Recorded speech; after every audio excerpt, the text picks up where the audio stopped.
আমরা নবীর সামনে দাঁড়িয়ে যাই, এরকম লোক আছে না নাই? জোরে বলেন আছে। আপনারা বুঝবেন, ওলামা কেরাম বুঝতে পারছেন।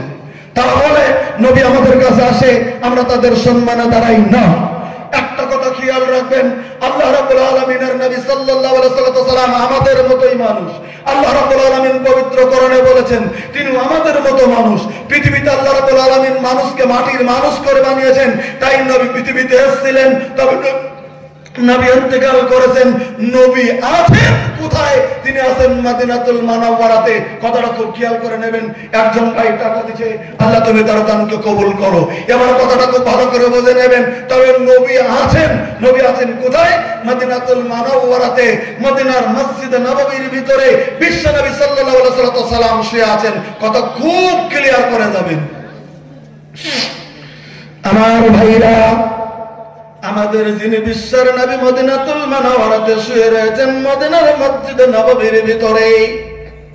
আপনারা জানেন, যারা হজ করতে গেছেন, যারা উমরা করতে গেছেন, মদিনার মসজিদে যারা নামাজ পড়েছেন, মসজিদের একটি সাইডে মদিনার মসজিদের একটা সাইডে আমরা যেমন পশ্চিম দিকে নামাজ পড়ি, মদিনা থেকে দক্ষিণ দিকে নামাজ পড়া হয়। কারণ আমাদের কিবলা ভারতবর্ষের দিকে কিবলা, পশ্চিম দিকে কিবলা আল্লাহ রাব্বুল আলামিনের বাইতুল্লাহ। আমাদের ভারতবর্ষ থেকে পশ্চিম দিকে হয়, তাই আমরা পশ্চিম দিকে নামাজ পড়ি। কিন্তু মদিনাতুল মুনাওয়ারা থেকে আল্লাহর কাবাটা দক্ষিণ দিকে, কাবার উত্তরে মদিনাতুল মুনাওয়ারা। পদন্য মদিনার মানুষগুলি দক্ষিণ দিকে নামাজ পড়ে। মদিনার মানুষ কোন দিকে নামাজ পড়ে? কোন দিকে? দক্ষিণ দিকে। আপনি যদি মদিনা যান, আপনাকেও দক্ষিণ দিকে নামাজ পড়তে হবে। কারণ আমাদের কাবা হচ্ছে মক্কাতুল মুকাররমা, যেটা কাবা। ইন্না আউওয়ালা বাইতিন উযিয়া লিন-নাস লাল্লাযী বিবাক্কাতা মুবারাকান হুদাল লিল আলামিন, যেটা কাবা, সেটা হচ্ছে মক্কাতুল মুকাররমার ভিতরে। সেই কাবার দিকে রুখ হয়ে আমরা দেশের মানুষ নামাজ পড়ি আমার ভাইরা। এবার কথাটা খুব ভালো করে বুঝে নেন। তাহলে এবার মদিনার মানুষগুলি দক্ষিণ দিকে নামাজ পড়ে। আচ্ছা, এখানে পশ্চিম কোন দিকে? এটা তো পশ্চিম না, তাহলে দক্ষিণ দিকে নামাজ পড়া হয়। এই দক্ষিণ দিকে যদি নামাজ পড়া হলো, এই দক্ষিণ দিকে যখন নামাজ পড়া হয়, দক্ষিণের বাম দিকে আল্লাহ রাব্বুল আলামিনের নবীজির ওই যে সাইডের দরজা দিয়ে হযরত আয়েশা সিদ্দিকা রাদিয়াল্লাহু তাআলা আনহার কামরাটা ছিল। খুব ভালো করে মসলাটা বুঝে নেবেন। মসজিদটা এই দিকে, দক্ষিণ দিকে। আমরা যখন পশ্চিম দিকে, এটা এই দিকে। বাম দিকে যেটা সাইডের দরজা, ওই সাইডের দরজা দিয়ে একটা ছোট্ট কুঠুরি ছিল, ওটাই হলো হযরত আয়েশা সিদ্দিকা রাদিয়াল্লাহু তাআলা আনহার হুজরা, আয়েশা সিদ্দিকা রাদিয়াল্লাহু তাআলা আনহার কামরা। একটা ছোট্ট মাসলা শুনে নেন ভাই গো। আমাদের জন্য যেমন কারণ আছে, আপনাদের গ্রামের কোন মুরব্বী যদি দিল্লিতে মারা যায়, প্লেন ভাড়া করে তাকে এনে নিতে পারে, বাড়িতে গ্রামে মাটি দিতে পারবেন। কোন ভাই যদি পুরুলিয়াতে মারা গেল, গাড়ি ভাড়া করে গ্রামে এনে মাটি দিয়ে দিবেন। কেউ আড়ালিয়াতে মারা গেল, গাড়ি ভাড়া করে এনে গ্রামে মাটি দিতে পারেন। কেউ কলকাতা মারা গেল হসপিটালে, ওখান থেকে বাড়িতে এনে মাটি দিতে পারেন। কিন্তু নবীর জন্য এই কানুনটা পৃথিবীর জামিনের ভিতরে ছিল না। আল্লাহ তাআলা নবীদের জন্য কানুন বানিয়ে দিয়েছেন, নবীরা যে জমিনের উপর ইন্তেকাল করবে, ওই জমিনেই তাদেরকে দাফন করে দিতে হবে। এটা ছিল নবীদের জন্য খাস একটা কানুন। আমার ভাইরা, আমাদের দিনে বিশ্বের নবী হযরত আয়েশা সিদ্দিকা রাদিয়াল্লাহু তাআলা আনহার হুজরাতে হযরত আয়েশার রুমের ভিতরে শুয়ে থেকে গো, আমাদের দরদের নবী পৃথিবীর জমিনের ভিতরে থেকে তিনি ইন্তেকাল করেছেন। আয়েশার রুমে সোমবারের দিন হয়তো সূর্য দিলে আমাদের এখানে শীতে 9টা থেকে 10টা বেলা, এমন সময় আমাদের দরদের নবী আমার পৃথিবীর জমিনের ভিতরে থেকে তিনি ইন্তেকাল করেছেন। লম্বা ইতিহাস রয়েছে, আমি আপনাদের কাছে আলোচনা করতে চাই না, শুধু একটা অবস্থা দিয়ে দিতে চাই আমাদের নবী কেমন করে পৃথিবীর জমিনের ভিতরে থেকে ইন্তেকাল হয়ে গেল। একটু দয়া করে 2-3 মিনিটের ভিতরে ঘটনাটা শুনে নেন। হঠাৎ করে আল্লাহ রাব্বুল আলামিনের নবী ইন্তেকাল হয় নাই। আল্লাহর নবী সোমবারের দিন ইন্তেকাল হয়েছে, কিন্তু তার অসুস্থতা হয়ে গেল পৃথিবীর জমিনের ভিতরে বৃহস্পতিবার মাগরিবের নামাজের পরে। কথা মনে রাখবেন, জমায়ের ফার্স্টে মাগরিবের নামাজের পরে আল্লাহ রাসূল সাল্লাল্লাহু আলাইহি ওয়াসাল্লাম অসুস্থতা বেড়ে গেল। বৃহস্পতিবারে মাগরিবের নামাজ, বুখারীর হাদিসে সব সন্নিবিষ্ট। বৃহস্পতিবারে মাগরিবের নামাজ আল্লাহ রাব্বুল আলামিনের নবী মসজিদে নববীতে ইমামতি করে আল্লাহ রাব্বুল আলামিনের নবী বৃহস্পতিবারে মাগরিবের নামাজটা আদায় করে দিয়েছেন। একটা সুবহানাল্লাহ কোন। মাগরিবের নামাজ আদায় করে দিয়েছেন নবী গাও। মসজিদের সাইডের দরজায় নবী আয়েশার রুম, নামাজ পড়ে নবী আয়েশা সিদ্দিকার রুমের ভিতরে প্রবেশ করেছেন। এবার প্রবেশ করে আল্লাহ রাব্বুল আলামিনের নবীর শরীরের ভিতরে জ্বর বোঝেন, বোখার যেটা জ্বর আমরা বলি, নবীর শরীরে খুব জ্বর উঠেছে, নবী অসুস্থ হতে চলছে। আয়েশাকে বলতেছেন, আয়েশা আমার শরীরটা অসুস্থ হতে চলছে, তুমি বিছানাটা ভালো করে দাও, আমি নবী একটু শুয়ে থেকে আরাম একটু করে নিচ্ছি। আল্লাহ রাব্বুল আলামিনের নবী আমাদের দরবারে নবী আমার বিছানার ভিতরে শুয়ে পড়লেন। এদিকে সময় যেতে যেতে যেতে যেতে যেতে যেতে যেতে যেতে যেতে যেতে যত সময় যাচ্ছে আল্লাহ রাব্বুল আলামিনের নবীর শরীর আরো অসুস্থতার দিকে বেড়ে যাচ্ছে। মসজিদে নববীতে এশারের আযান পড়ে গেল। কি হয়ে গেল বললাম? এশারে আযান পড়ে গেল মসজিদে নববীতে, এশারের আযান হয়ে গেল। আল্লাহ রাব্বুল আলামিনের নবী বিছানার ভিতরে শুয়ে আছে গো, আর মসজিদে নববীতে আযান হয়ে গেছে। আরে আল্লাহ রাব্বুল আলামিনের নবীর সাহাবা কেরাম আযান শোনার পরে মসজিদে নববীতে উপস্থিত হয়ে গেছে। একবার জোরে সুবহানাল্লাহ বলে। আজকে মনের ভিতরে দুঃখ ভাই গো, এখানে যেমন ডক্টর জামাল সাহেব আছেন, বড় বড় শেখের আছেন, আজকে আমরা গ্রামে গঞ্জে মসজিদ করে বিল্ডিং করি, কিন্তু মুসল্লির সংখ্যা আগের তুলনায় বর্তমান কমে গেছে। বলেন কথা ঠিক কিনা? মসজিদে মুসল্লির সংখ্যা কমে গেছে, মসজিদে নামাজের সংখ্যা কমে গেছে। মানুষ বাড়ছে অনুপাতে মসজিদে মানুষ নাই। না এশারের সময় মানুষ মসজিদে যায়, না ফজরের সময় মানুষ মসজিদে যায়। একটা ছোট্ট মাসলা বলে দিয়ে যায়, যুবক ভাইয়েরা মুরব্বিরা শুনে না। আল্লাহ রাব্বুল আলামিনের নবী বলেছেন, মান সাল্লাল ইশা বিজামাতিন ফাকান্নামা কানা নাসফুল লাইল। আল্লাহ রাব্বুল আলামিনের নবী নিজের মুখে বললেন, আমার সাহাবা কেরাম শুনে নাও গো, কেউ যদি এশারের নামাজটা পৃথিবীর জামিনের ভিতরে মসজিদের জামাতের সঙ্গে আদায় করেছো, কেউ যদি এশারের নামাজটা মসজিদে কেউ জামাতে যদি কেউ পড়ো, আমি নবী বলে দিলাম, তুমি যদি জামাতে নামাজ পড়ার পরে যদি বাড়িতে যা বিছানায় শুয়ে যাও, আমি নবী বলে দিলাম আধা রাত্রি দাঁড়িয়ে দাঁড়িয়ে দাঁড়িয়ে দাঁড়িয়ে নামাজ পড়ার সমান নাকি আল্লাহ তাআলা তোমার আমলনামার ভিতরে দান করে দেয়। সুবহানাল্লাহ কইবেন না? আমার ভাষা আপনারা বুঝতেছেন না? বুঝা যাইতেছে কি? তাহলে কেন সুবহানাল্লাহ কইছেন না? একটা মানুষ যদি এশারের নামাজ জামাতে পড়ে আধা রাত্রি দাঁড়িয়ে থেকে নামাজ পড়ার সমান নাকি আল্লাহ তাআলা আমলনামা দেয়। একটা মানুষ সুবহানাল্লাহ বলেন। আপনি ঘুমালেন কিন্তু আপনি নেকি পেতে চলছেন। দুই নম্বরে নবী বললেন, আমান সাল্লাস সুবহা, আমার লোকটা তাহাজ্জুদ কিছুই পড়ে নাই, আমার লোকটা পৃথিবীর জামিনের ভিতরে মনে মনে মনে মনে মনে মনে নিয়ত করে আছে, আমি এশারের নামাজ পড়লাম, আমি ভিতর পর্যন্ত পড়ে নিয়েছি পৃথিবীর জামিনে, কিন্তু আমার মনে মনে মনে মনে গান দাও, ফজরের যখন সময় হয়ে যাবে গো, আমার জন্য জামাত না ছুটে যায়, তাই তিনি বিছানার ভিতরে নিয়ত করে শুয়ে পড়েছেন। এবার ফজরের আযান হয়ে গেল, এবার ঘুম থেকে উঠে তিনি মসজিদের দিকে চলে গেল। এবার মসজিদে যাইয়া এবার তিনি ফজরের নামাজটাও সঠিকভাবে জামাতের সঙ্গে আদায় করে ফেলেছে। আল্লাহ রাব্বুল আলামিনের নবী বললেন, আমান সাল্লাস সুবহা বিজামাতিন, আমার লোকটা যদি ফজরের নামাজটা জামাতে পড়লো, আমি নবী বলে দিলাম ফাকান্নামা কামাল লাইলা কুল্লা, ওই লোকটা যেন সারা রাত যেন দাঁড়িয়ে দাঁড়িয়ে নামাজ পড়লো, এই নাকি তার আমলনামার ভিতরে আল্লাহ রাব্বুল আলামিন দান করে দেয়। এশার আর ফজরের নামাজ যদি জামাতে পড়তে পারেন, দেখুন কত নেকি।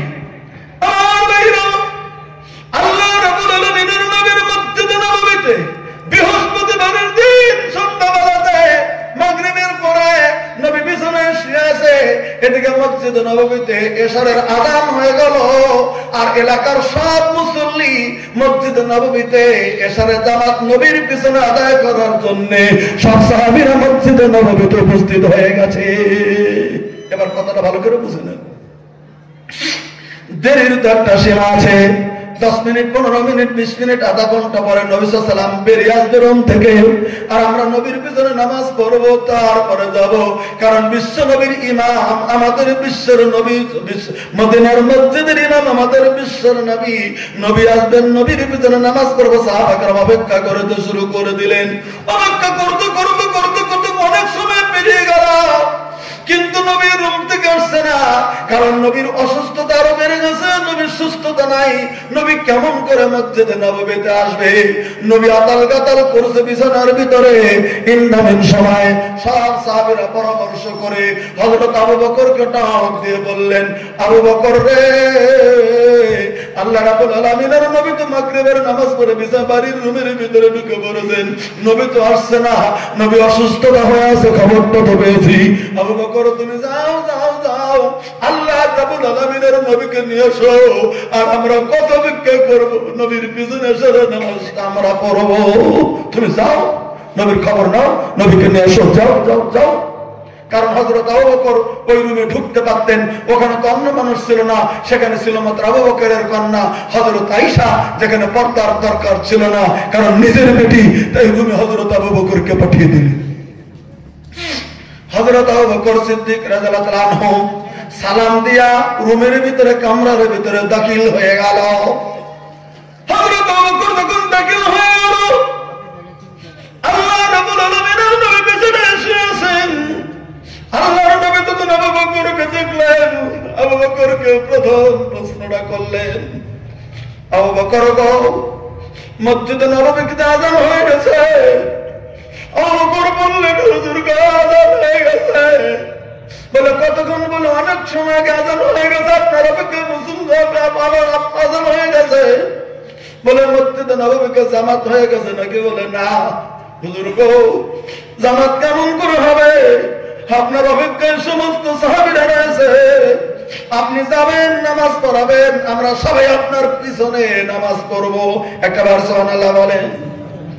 আবু বকরকে যখন এই কথা, আবু নবীকে যখন আবু বকর এই কথা বললেন, আল্লাহ রাব্বুল আলামিনের নবীজি হযরত আবু বকরকে বললেন, আবু বকর রে, দেরি করো না, তাহলে সবাই যদি অপেক্ষা করছে, একটু পানি নিয়ে আসো, আমাকে তাড়াতাড়ি তাড়াতাড়ি করে ওযুটা করিয়ে দাও।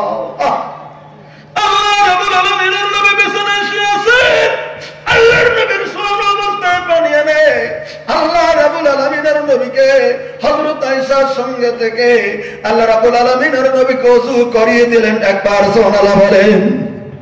এবার আয়েশাকে ডেকে ডেকে বলতেছেন, আয়েশা তুমি আমার একদিকে ধরো।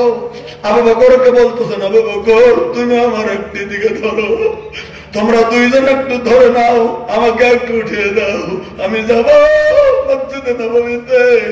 বসে বসে হলো মসজিদে নববীতে আমি আখেরি নবী নামাজটা আদায় করব। বুখারী শরীফ খুলুন, বেরিয়ে যাবে। একটা মানুষ বিছানায় শুয়ে আছে, একটা মানুষকে দাঁড় হতে হবে মসজিদে নববীতে যেতে। হযরত আবু বকর একদিকে ধরলেন, হযরত আয়েশা ধরলেন। আল্লাহ রাব্বুল আলামিনের নবীকে উঠাবেন, এই জমিন থেকে কেবল আধা উঠাইছে, পূর্ণ দাঁড় হতে পারে নাই। আল্লাহ রাব্বুল আলামিনের নবী বেহুশ হয়ে যায়, নবীর হুশ ছাড়িয়ে গেল। নবী যখন বেহুশ হয়ে গেল, আল্লাহর নবীকে আবার বিছানার ভিতরে শোয়ানো হলো। অনেক সময় একটু সুস্থতা করার পরে আল্লাহর নবী যখন জ্ঞান ফিরে আসলো, প্রথম প্রশ্ন করলেন, আবু বকর নামাজ কি হয়ে গেছে নাকি মসজিদে নববীতে? বলে না, নামাজ হয় নাই, সাহাবাকেরা অপেক্ষা করছে। বলে তাহলে আমাকে তোমরা আবার ওযু করিয়ে দাও। এরকম করে 3 বার নবীকে ওযু করিয়ে দেওয়ার পরে 3 বার চেষ্টা করলেন, নবী উঠতে পারলেন না। সর্বশেষে আবু বকরকে ডেকে ডেকে বলতেন, আবু বকর তুমি কি বুঝো না রে আবু বকর, আমি আখেরি নবী, আজকে মসজিদে নববীতে নামাজ পড়ার জন্য আমি নবী 3 বার ওযু করলাম। আমি 3টা বার ওযু করলাম না আবু বকর, আমি 3 বার ওযু করলাম, 3 বার যেতে চাইলাম, কিন্তু আমি 3 বার বেহুশ হয়ে গেলাম। আবু বকর রে বুঝেছি, আমি নবী মনে হয় মসজিদে নববীতে নামাজ পড়ার ভাগ্য মনে হয় আমার নাই রে আবু বকর। আবু বকর রে, আমি আখেরি নবী, আমি বেঁচে থাকতে তোমাকে ইমাম বানিয়ে দিলাম, তুমি যাও যাও যাও, আমি তোমাকে অর্ডার দিয়ে দিলাম, আজ থেকে তুমি মসজিদে নববীর ইমাম হয়ে, আমি বেঁচে থাকতে তুমি মসজিদের এশারের নামাজ থেকে তুমি শুরু করে দাও। আল্লাহ রাব্বুল আলামিনের নবী দেবী গাও আবু বকরকে ইমাম বানিয়ে দিলেন। হযরত আয়েশা বললেন, হুজুর গো, আমার আব্বা খুব সহজ সরল, সবাইকে আমার আব্বাকে মেনে নেবে। বলে, আয়েশা তুমি কিছু বলো না, আমি আবু বকরকে যেমন চিনি তুমি চেনো না রে আয়েশা, আমি নবী আবু বকরকে ইমাম বানিয়ে দিয়েছি। আবু বকর ইমামতি করবে, সবার আমাকে ইমামতি করবে। আল্লাহ রাব্বুল আলামিনের নবীর হুকুমে হযরত আবু বকর ভিতরে গেলেন, সবাইকে বলে দিলেন নবী অসুস্থতা হয়ে গেছে, আসবে না, তাই আমাকে ইমামতি করার জন্য বলেছেন। সবাই এক বাক্যে বলে দিলেন, আবু বকর তুমি নামাজ পড়ে দাও, তোমাকে ইমাম মেনে আমরা নামাজ পড়ে নেব। একবার জোরে সুবহানাল্লাহ বলেন। এশারের নামাজটা পড়িয়ে দিলেন হযরত আবু বকর সিদ্দিক রাদিয়াল্লাহু তাআলা আনহু। এশারের নামাজ হয়ে গেল, ফজরের নামাজ হয়ে গেল, যোহরের নামাজ হয়ে গেল। এরকম করে শুক্রবার রাত্রি, শনিবার, রবিবার সারাদিন চলে গেল। রবিবারের রাত্রি সারাদিন এশারের নামাজ হয়ে গেল। এবার রবিবার সারাদিন গত রাত্রি যখন চলে এসেছে, যেদিন সকালবেলা সোমবার হবে গো, ওই দিন শেষ রাত্রিতে আল্লাহ রাব্বুল আলামিনের নবী বিছানায় থেকে তিনি তাহাজ্জুদের নামাজ আদায় করেছেন। মসজিদে নববীতে ফজরের নামাজ যেমন শুরু হয়ে গেছে, আল্লাহ রাব্বুল আলামিনের নবীর রুমে হযরত আয়েশা সিদ্দিকা রাদিয়াল্লাহু তাআলা আছেন। বুখারীতে বর্ণনা করেছেন হযরত আয়েশা এদিকে মসজিদে নববীতে আর নামাজের ইকামত হয়ে গেছে, আর নামাজ শুরু হতে চলছে। হযরত আবু বকর সিদ্দিক ইমামের জায়গায় দাঁড়াইয়া কোন লম্বা কিরাত করে ফজরের নামাজ স্টার্ট করে দিয়েছে। আল্লাহ রাব্বুল আলামিনের নবী তখন আয়েশাকে ডেকে ডেকে বলছে, আয়েশা আমাকে একটু ধরো ধরো, আমাকে একটু উঠে নাও আয়েশা, আমি যাব মসজিদে নববীর দিকে, আমি যাব।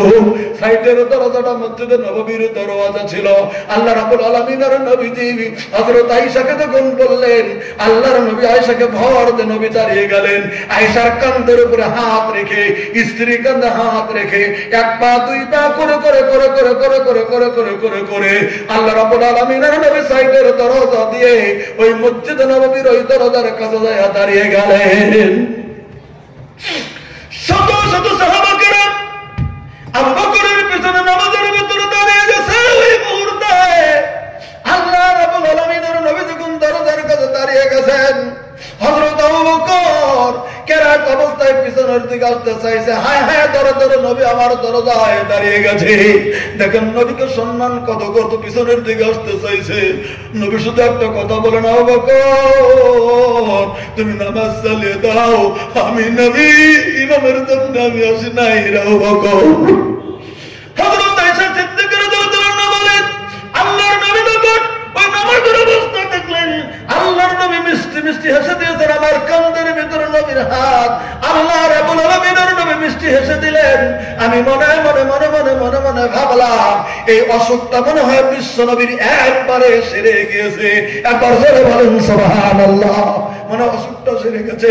তারপর আল্লাহ রাব্বুল আলামিনের নবী আয়েশাকে বললেন, আয়েশা আমি কেন হাসলাম, আমি মিষ্টি কেন হাসলাম তুমি কি জানো? আমি নবী বেঁচে থাকতে আমি একজন প্রতিনিধি বানিয়ে দিয়েছি, আর বিনা দ্বিধায় আমার সমস্ত উম্মত আবু বকরের পিছনে নামাজ পড়ছে। এই দেখে আমার অন্তরের ভিতরে খুশিতে ভরে গিয়েছে, ওজন্য আমি একটু মিষ্টি এসে দিয়েছি। ওখান থেকে নবীকে রুমের ভিতরে আবার আনা হলো, আল্লাহর নবীকে বিছানায় শুয়ে দেওয়া হলো। এবার ফজরের পরে সূর্য উঠতে চলছে। যত সূর্য উঠছে আল্লাহ রাব্বুল আলামিনের নবী অত অসুস্থ হতে চলছে, আর অসুস্থ হতে চলছে।